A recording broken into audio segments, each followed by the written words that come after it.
not one friend na grabe mag-check ng papel. Like, papunta ba yan ng Mars? Uy, naka-perfect ka. Ay, salamat! Grabe naman to! O bakit? Ang haba naman ang check mo! Grabe ka naman sa akin. Grabe naman tong check mo. Ano to, papunta Laguna?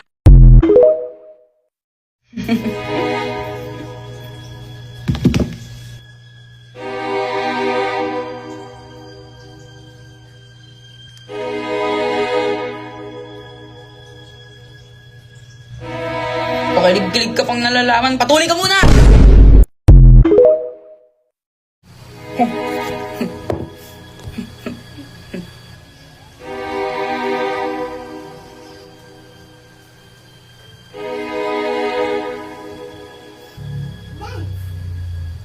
Alam mo something kasi kakasilpon mo yan.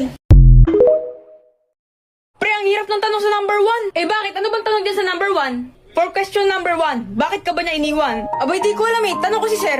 Sir, bakit ka ba niya iniwan? Nadamay pa ako! Class, bigyan niyo ako ng kulay that starts with letter M. Morpol! Okay, class, kung ang English ng bulak ay cotton, ano naman yung bulaklak? Sir, kotonton! Okay, class, kung ang tawag sa taong mahiyain ay introvert, ano naman yung tawag sa taong hindi mahiyain? Inverter!